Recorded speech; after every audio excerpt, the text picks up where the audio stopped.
Good morning students, welcome to our channel. Hopes आप सब बहुत अच्छे होंगे। आपकी तैयारी भी काफ़ी अच्छी चल रही होगी। देखिए, जैसे कि आप सबको पता है, पटियाला डिस्ट्रिक्ट कोर्ट क्लर्क की एग्ज़ाम डेट आ चुकी है।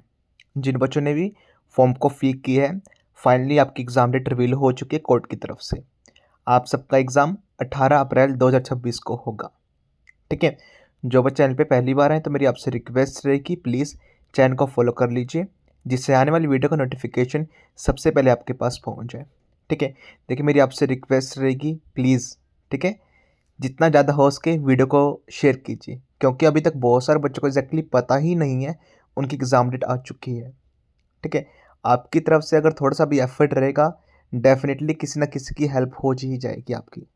ठीक है। देखिए, परमपिता परमात्मा ईश्वर वाहिगुरु उन्हीं की हेल्प करते हैं जो डेफिनेटली किसी की हेल्प करते हैं। ठीक है। तो मेरी आपसे रिक्वेस्ट रहेगी, देखिए आज हम प्रीवियस ईयर पेपर करेंगे, जनरल नॉलेज के कुछ क्वेश्चंस करेंगे जो एग्जाम में डायरेक्टली आए हैं। कुछ क्वेश्चन मैंने अपनी तरफ से भी ऐड किए हैं जो हाई चांस से रहेंगे एग्जाम में रिपीट होने के। ठीक है। देखिए, मैंने एग्जाम को 2 बार क्लियर किया है, हजारों बच्चों को मैं सिलेक्शन दिला चुका हूँ। राइट। तो मैं एक प्रॉपर मेंटोर हूँ आपके लिए, जो गाइड कर सकता हूँ एग्जैक्टली कि एग्जाम में क्या आएगा क्या नहीं आएगा। ठीक है। बच्चों को जो मैं पढ़ाता हूँ एज इट इज़ एग्ज़ाम में वही छप के आता है। अभी देखिए, कल परसों भी हिसार कोर्ट का रिजल्ट आया। जितनी भी वैकेंसीज थी, ऑलमोस्ट सभी बच्चे सिलेक्ट हो गए हैं जो मेरे से पढ़े हुए थे। ऐसा कोई बच्चा नहीं होगा जिन्होंने मेरा यूट्यूब चैनल पे वीडियो नहीं देखी होगी या कोई मेरा कोर्स वगैरह विजिट नहीं किया। ठीक है। तो देखिए, कंटेंट सबसे एक नंबर रहेगा। ठीक है। जो मैं पढ़ाऊंगा एज इट इज़ एग्ज़ाम में वही आएगा।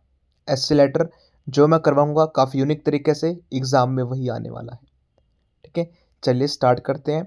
साथ में मैंने इसके लिए क्रैश कोर्स भी लॉन्च कर दिया है। आखिरी 10 दिन बचे हैं। देखिए, मैंने लिखा हुआ है, आखिरी 10 दिन मुझे दे दो, सरकारी नौकरी पक्की। ये कोई मैंने हवा में नहीं लिखा है। राइट। अगर किसी फैकल्टी टीचर के अंदर दम है कि हाँ 10 दिन में बच्चे को ट्रेन कर सकता है, वही ऐसी चीज़ लिख सकता है। ठीक है। मैंने पहले करके दिखाया है, इस बार एक बार फिर मैं करके दिखाऊंगा आप सबको।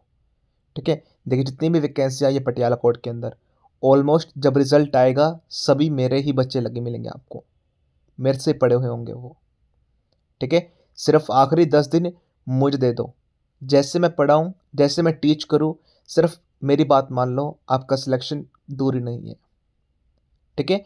जो मैं पढ़ाऊँ एज इट इज़ सिर्फ लिख लो, पढ़ लो, बस। आपको अलग से कोई सिंगल वर्ड नहीं पढ़ना। अगर आप देखिए जिम जाते हैं, खेलने जाते हैं, कहीं जा रहे हैं, कहीं जॉब करते हैं, सिर्फ 3 या 4 दिन 5 दिन की बात है, छुट्टी ले लीजिए। ठीक है। 10 दिन तरीके से मुझे दे दीजिए, जैसे मैं करूँ, जैसे मॉक टेस्ट सीरीज़ कहूँ, जैसे मैं जीए बूस्टर बुक करूँ, जैसे मैं कहूँ वैसे फॉलो कर लो। 100% सिलेबस कंप्लीट होगा मेरी तरफ से। ठीक है। और आप सेटिस्फाई होकर जाओगे एग्ज़ाम में, हाँ, कॉन्फिडेंस के साथ कि मैंने कुछ पढ़ के गया हूँ। ठीक है। और एग्ज़ाम में एज इट इज़ वही भी आपको दिखेगा सामने। ठीक है। खुद खुश होगे, खुद मेरे पास कॉल करोगे, हाँ सर आपसे पढ़ा था हमने और डायरेक्टली एग्ज़ाम में वही आया है। ठीक है। चलिए स्टार्ट करते हैं आज की वीडियो भी। प्रीवियस ईयर क्वेश्चंस साथ में कुछ एक्सपेक्टेड क्वेश्चंस भी करेंगे। चलिए स्टार्ट करते हैं। फर्स्ट क्वेश्चन देखिए, ये क्वेश्चन देखिए बहुत बार कोर्ट में रिपीटेड हुआ है। ठीक है। विच battle mark the real beginning of British rule in India. Bharat के अंदर जो मार्क करता है, बताता है कि ब्रिटिश रूल की जब से स्टार्टिंग हुई, बिगिनिंग हुई। ठीक है। तो उस समय कौन सा वो हुआ था war, that is battle of Buxar, जो कब कौन से ईयर में हुआ था, 1764 में, 1764 में ये हुआ था आपका।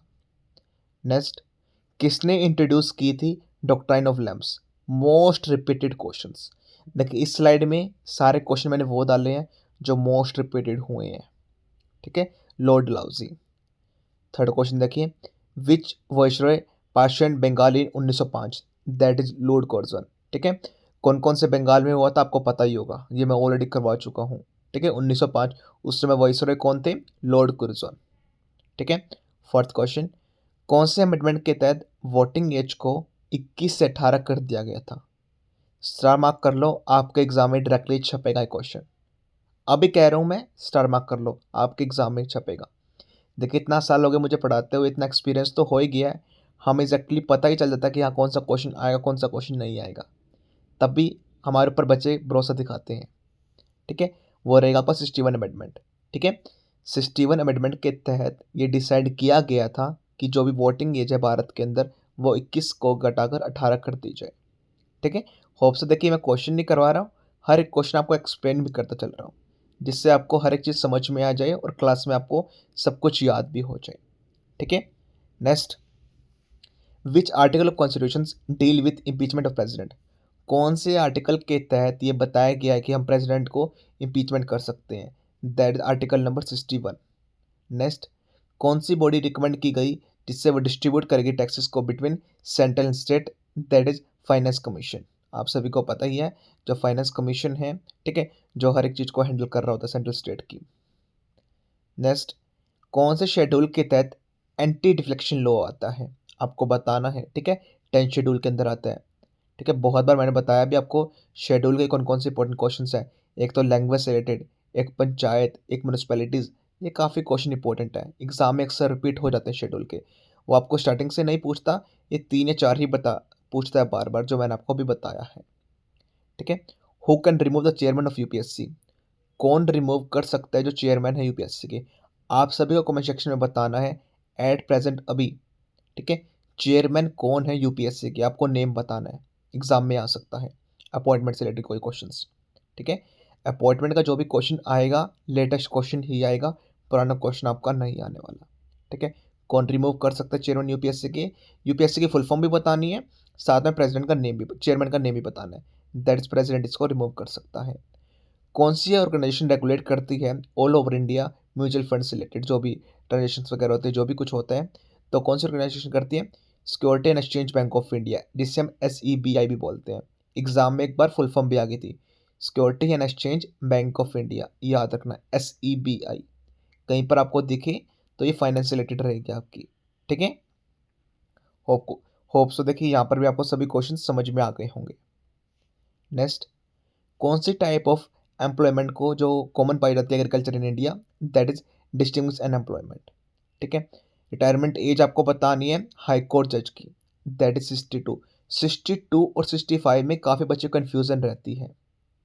ठीक है। याद रखना 62 रहेगी आपकी। कौन सा एसिड पाया जाता है विनेगर के अंदर? That is acetic acid. क्या फॉर्मूला होता है? कमेंट सेक्शन में आप बताओगे। 3 क्वेश्चन मैं आपसे पूछ चुका हूँ अभी तक। ठीक है। यूपीएससी की फुल फॉर्म, यूपीएससी चेयरमैन का नेम, साथ में एसिटिक एसिड का आपको फॉर्मूला बताना है। नेक्स्ट, कौन अपॉइंट करता है जज ऑफ सुप्रीम कोर्ट के? ठीक है, that is president. Next, retirement age आपको बताने सुप्रीम कोर्ट जज की, दैट इज 65। देखिए सुप्रीम कोर्ट जज की आपकी 65 रहेगी, लेकिन हाई कोर्ट जज की आपकी 62 रहेगी। इस बात का ध्यान रखना। देखिए क्वेश्चन अभी एक आया हुआ है सुप्रीम कोर्ट जज वाला, हाई कोर्ट वाला मैंने डाला है। ठीक है। क्या पता इस बार हाई कोर्ट का पूछ ले वो। ठीक है। जिससे बच्चा कंफ्यूज ना होए, इसलिए मैंने दोनों डाल दिए। मैं इस क्वेश्चन को रिमूव भी कर सकता था, लेकिन मैंने सोचा कि हाई चांसेस है ये क्वेश्चन आ जाए, रिपीट हो जाए, तो इस चीज़ का ध्यान रखना। सुप्रीम कोर्ट के जज की रिटायरमेंट एज 65 रहेगी। ठीक है। और हाई कोर्ट के 62 रहेगी। ठीक है। कौन सी इमरजेंसी अभी तक डिक्लेयर नहीं की गई है भारत के अंदर? क्वेश्चन को ध्यान से पढ़ना। वहाँ पर मैंने क्वेश्चन क्या पूछा है कि कौन सी इमरजेंसी लगी है भारत के अंदर, ये नहीं पूछा मैंने। मैंने ये क्वेश्चन पूछा है कौन सी इमरजेंसी अभी तक नहीं लगी है, never been declare in India, that is financial emergency, और कभी लगनी भी नहीं चाहिए भारत के अंदर। ठीक है। नेक्स्ट, आपको सबसे हार्डेस्ट नेचुरल सब्सटेंस बताना है, दैट इज डायमंड। ठीक है। नेक्स्ट, कौन सा आर्टिकल डील करता है नेशनल इमरजेंसी से? That article number 352। Article number 352, 356, 360 तीनों इंपॉर्टेंट है, अक्सर एग्जाम में रिपीट हो जाते हैं। ठीक है। नेशनल इमरजेंसी से कौन सा रिलेट करेगा? Article number 352। Next, maximum duration of present rule with approval.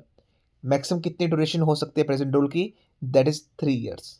ठीक है, वो भी अप्रूवल के बाद। नेक्स्ट, देखिए ये क्वेश्चन क्यों है, अगर सपोज करो कोई इमरजेंसी लग जाती है तो स्टेट के ऊपर कौन सा रूल आता है? तो स्टेट पे प्रेजेंट रूल करता है। ठीक है। तो उसके बाद मैक्सिमम ड्यूरेशन कितने साल तक कर सकते हैं? वो 3 साल तक कर सकते हैं मैक्सिमम रूल। ठीक है, वो भी अप्रूवल के साथ। Next, which emergency is based on financial instability? That article number 360। National, constitutional, financial, ये 3 इमरजेंसी होती हैं। ठीक है। National, constitutional, financial, article number 352, article number 350, 6 article number 360। तीनों इंपॉर्टेंट है, अक्सर एग्जाम में आ जाती हैं, तीनों मैंने आपको बता दी है। फाइनेंस रिलेटेड कौन सी होती है? Article number 360। नेक्स्ट, कौन सी emergency during emergency which fundamental rights are suspended. अगर सपोज करो कोई इमरजेंसी लग जाती है तो कौन सी फंडामेंटल राइट्स को सस्पेंड कर दिया जाता है? That article number 19। ठीक है, क्यों कब? जब नेशनल इमरजेंसी लगी हो। नेक्स्ट, अब देखिए साइंस के क्वेश्चन करते हैं। आपके एग्जाम में भी साइंस के क्वेश्चन 100% आएंगे। कौन सा हार्मोन रेगुलेट करता है ब्लड शुगर लेवल हमारी बॉडी के अंदर? That is insulin. ठीक है। Which part of brain control balance, हमारे कौन से पार्ट ब्रेन का जो मतलब सब मेंटेन करता है बैलेंस की, सब कुछ इक्वली चले? That is cerebellum. ठीक है। Which blood cells fight infections? That white blood cells. बहुत सारे बच्चे यहाँ पर रेड ब्लड सेल्स को क्लिक कर देते हैं, आपको वो नहीं करना। वाइट ब्लड सेल्स इन्फेक्शन के लिए होता है, फाइट करने के लिए, उनसे लड़ने के लिए। ठीक है। What is genetic material in humans? That is DNA. ठीक है। तो आपको ये भी बताना है सेल की डिस्कवरी किसने की थी। आपसे मैं 4th या 5th क्वेश्चन अभी पूछ रहा हूँ, सेल की डिस्कवरी किसने की थी? और आपको ये भी बताना है डेड सेल्स की डिस्कवरी किसने की थी। ठीक है। I want each and every, जो भी बच्चा अभी देख रहे वीडियो, ठीक है, हर एक बच्चा जो भी क्वेश्चन मैं पूछ रहा हूँ आपसे पुट आउट कर रहा हूँ, तो प्लीज़ कमेंट सेक्शन में आंसर जरूर लिखें। ठीक है। Next, which enzyme break down proteins, कौन सा एंजाइम ब्रेक डाउन करता है प्रोटीन्स को? That pepsin. ठीक है। इंसुलिन भी मैंने क्वेश्चन करवा दिया आपको, पेप्सिन का भी करवा दिया एग्जाम में, यहीं से क्वेश्चन बनेगा अगर बनेगा तो। नेक्स्ट, एटॉमिक नंबर बताना आपको कार्बन का। देखिए पहले 5 से 6 जो एटम है ये सारे याद कर लीजिए, hydrogen, helium, lithium, barium, bohrium, carbon. ठीक है। एटॉमिक नंबर ही पूछता है, पहले वाला hydrogen, helium, lithium, barium, bohrium, carbon, 6 मैंने आपको बता दिए। छठा कौन सा? कार्बन का। Which gas known as laughing gas, कौन सी गैस को हम लाफिंग गैस बोलते हैं? That is N2O, nitrous oxide. ठीक है। कौन सा एलिमेंट मोस्ट इलेक्ट्रोनेगेटिव है? याद रखना इलेक्ट्रोनेगेटिव, दैट इज फ्लोरीन, जिसे हम F से डिनोट करते हैं। ठीक है। केमिकल फॉर्मूला बताना आपको बेकिंग सोडा का, दैट इज NaHCO3। ठीक है। कौन सा मेटल एक्सट्रैक्ट करता है फ्रॉम बॉक्साइड से? That is aluminium. देखिए एल्यूमिनियम के और, ठीक है, जो कहाँ पर पाए जाते हैं, कहाँ से उत्पन्न होते हैं, एग्जाम में अक्सर ये भी आ जाते हैं, तो याद रखना स्पेसिफिक डिस्ट्रिक्ट का। ठीक है, कौन से कहाँ पर पाए जाते हैं और। ठीक है, मोस्ट इंपॉर्टेंट क्वेश्चन है ये वाला भी, बहुत बार एग्जाम में रिपीट हो जाता है। एंड द लास्ट स्लाइड, ये आपकी लास्ट स्लाइड रहेगी। कौन सा प्लेनेट फास्टेस्ट रोटेशन करता है? That Jupiter. एसआई यूनिट आपको बतानी है प्रेशर की, दैट इज पास्कल। कैसे मैंने याद करवाया बच्चों को? पी से प्रेशर, पी से पास्कल, प्रेशर की एसआई यूनिट पास्कल रहेगी। ठीक है। कौन सा एंजाइम कन्वर्ट करता है स्टार्च को शुगर के अंदर? That is amylase. ठीक है, अमाइलेज, सॉरी अमाइलेज करता है स्टार्च को शुगर में। ठीक है, मोस्ट इंपॉर्टेंट क्वेश्चन है वाला, बहुत बार अक्सर पूछ लेता है कि स्टार्च को जब कन्वर्ट करते हैं अमाइलेज में तो कौन सा एंजाइम करता है? That is amylase. ठीक है। स्कोरिक कौन सी डेफिशिएंसी डिसीज होती है, कौन से विटामिन की कमी की वजह से होती है? That is vitamin C. And the last question, which layer protect earth from UV radiations, कौन सी लेयर प्रोटेक्ट करती है हमें अर्थ से, यूवी रेडिएशन से? That is earth. ठीक है। साथ में यूवी के लिए कंट्रोल करने के लिए जो हमने कौन सा भी स्कीम चला रखी है, मॉन्ट्रियल प्रोटोकॉल के बारे में बताना है, कौन से ईयर में लॉन्च किया गया। ठीक है, काफ़ी इंपॉर्टेंट क्वेश्चन है ये वाले भी, याद रखना। ठीक है। होप से देखिए मैं जितने क्वेश्चंस करवाए हैं आपको सभी क्वेश्चन याद हो गए होंगे। ठीक है, अभी कोर्स के बारे में बात कर लेते हैं। मैंने इसके लिए कोर्स भी निकाला हुआ है, complete GS complete English crash course रहेगा। 10 दिन कर लो, सिलेक्शन की गारंटी मेरी तरफ से रहेगी, हवा में नहीं लिख रहा।